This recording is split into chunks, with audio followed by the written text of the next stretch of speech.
Good evening, and welcome to the Frontiersman podcast. I'm your host, Joshua Fortner. Today, I want to talk to you about Civil War.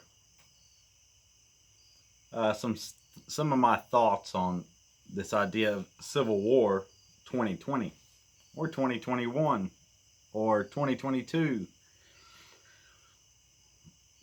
There's been a lot of talk on the interwebs about the possibility of civil war coming to us soon. And it is a possibility. But I think some of the ideas that people have are inaccurate and could be from, because a lot of people just haven't experienced war. And their thoughts aren't fully really developed. So there's really no format to what I have to say today. I just want to share some of my opinions from what I've seen from my experience in combat and from looking at history. The first thing that we have to understand is that there's a lot of people that they seem to have this idea in their head that if a civil war comes now, then there's two sides, the left and the right, or there's Antifa and the Patriots. But it's not that simple, really. In any conflict, there are multiple factions. For example, I was in the Battle of Ramadi in 2006, also called the Second Battle of Ramadi. And, Iraq is what I can speak on. And a lot of this stuff applies to Afghanistan as well, but I've never been there, so I'm not going to talk about that. People have this idea that, there's the U.S. troops fighting Al-Qaeda, or the U.S. troops fighting ISIS, or what have you. Okay, so we first go into Iraq. We're fighting Saddam Hussein, the Iraqi military. What happens? We kind of created a bad situation. This destabilized the country, and then you had sectarian violence. The Shia and the Sunni fighting in the streets. For different reasons, different neighborhoods, just a block on this side of the street just fighting another block down the road. I mean, they're neighbors and they're fighting each other for different reasons. So there's four factions involved right there. You had the U.S., the military or allied forces, several different countries involved, the Iraqi military, the Shia, the Sunni, and not all necessarily all enemies of each other, but they are all fighting one or the other for a different reason. And then you have ISIS come into the picture. You have what Al-Qaeda in Iraq, as some of the organization is called. Then you have the Kurds in northern Iraq, who want to be left alone, and have always, been oppressed there. So you have, and several other factions, you have people that just want to be left alone. The large bulk of the people just want to be left alone to live their lives. And that would be the same case here. We shouldn't make the mistake of thinking that everything is always just black and white, because it's not.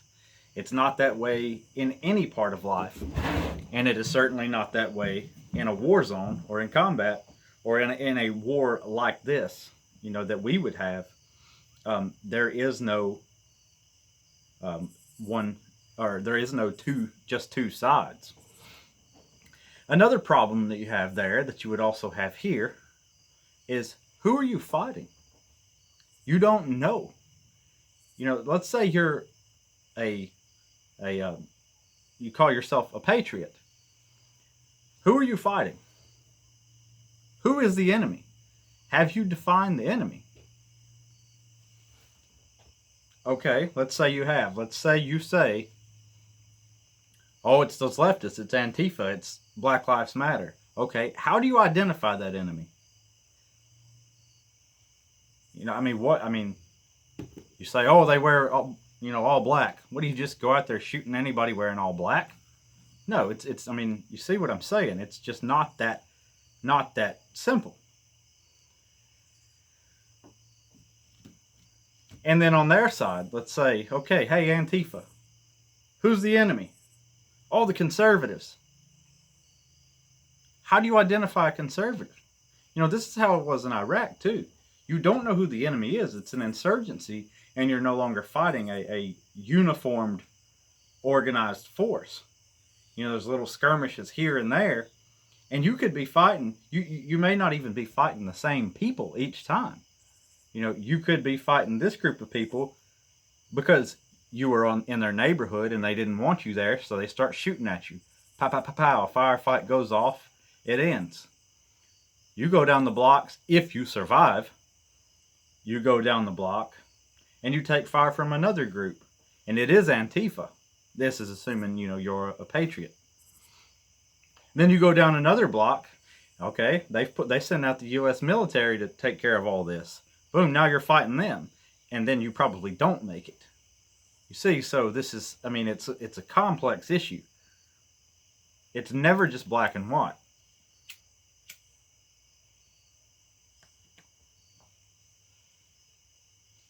And I've just always, from talking to people who've never experienced this is the idea of war that they have is good guys and bad guys. Man, in the Middle East, the relationships are so complex. You have different tribes who may be the same sect or denomination, but still fight each other.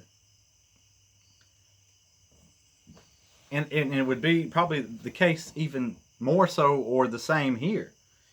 Just because Bob is conservative doesn't mean he agrees with everything that this patriot group does.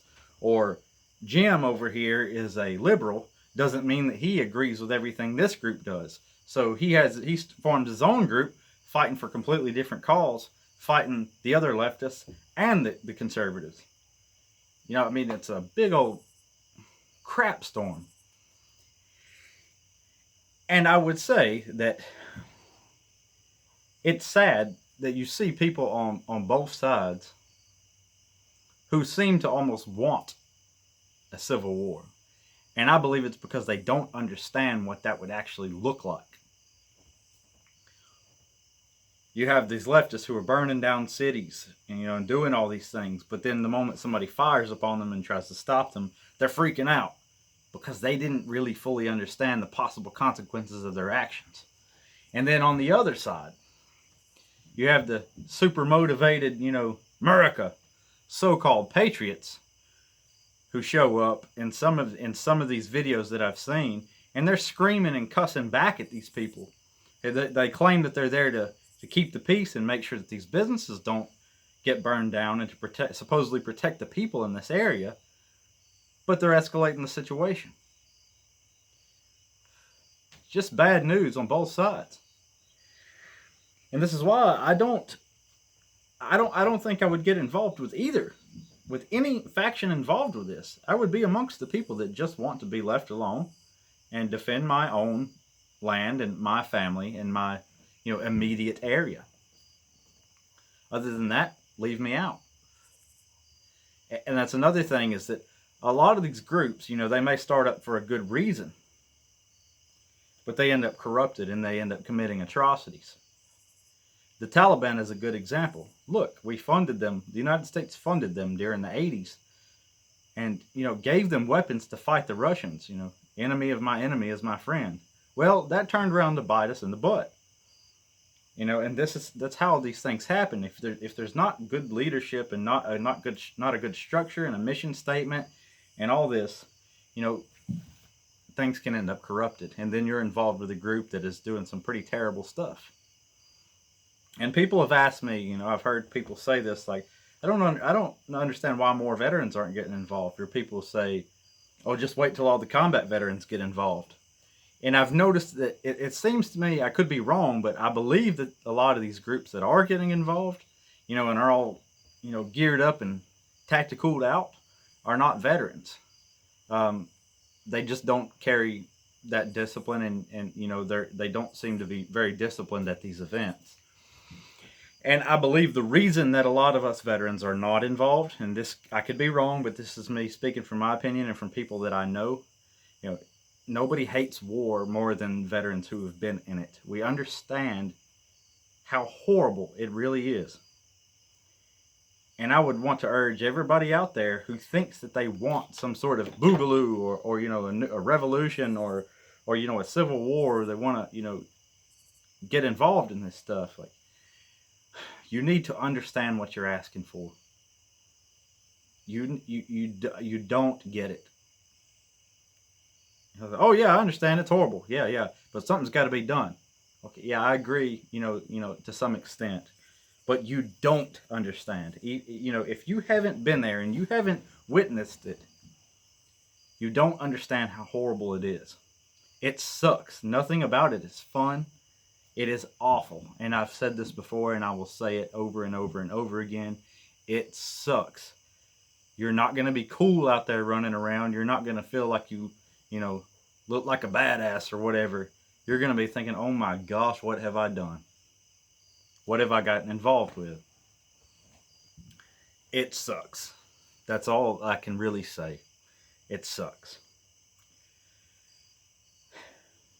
So, as always, I want to encourage everybody to be self-reliant and to step back away from these issues and really, think and really use our logic and reason as the founding fathers wanted us to do. They set up the country so that decisions couldn't be made quickly, and so that we had to think and deliberate about things before we do them. And that's because they understood the danger of human emotion. And we are seeing right now the danger of human emotion. We are seeing how quickly our emotions can turn us violent and against each other. And I never want to see war again, especially not with the American people, amongst ourselves. But that's some of my thoughts on that. And like I said, I just want to encourage everybody to just chill out, step back, be self-reliant, take care of your own. The course that we are headed down now, I think, has been coming for a reason outside of our understanding and our knowledge. And there's nothing that no man on this earth can do about it. There's only one that can stop this, and I don't think that he will. Because I'm not sure that we as a society deserve to be saved from this. I think that what's coming in the near future, we have brought it upon ourselves, and we deserve every bit of it. So that's it for tonight, guys. My thoughts on Civil War 2020. If you would like to support our content on self-reliance and us making all this great, handcrafted leather gear for you guys, please head over to our Patreon page at patreon.com/FortnersFrontierLeather and join us there for as little as $1 a month. And I will see you next weekend. Stay self-reliant.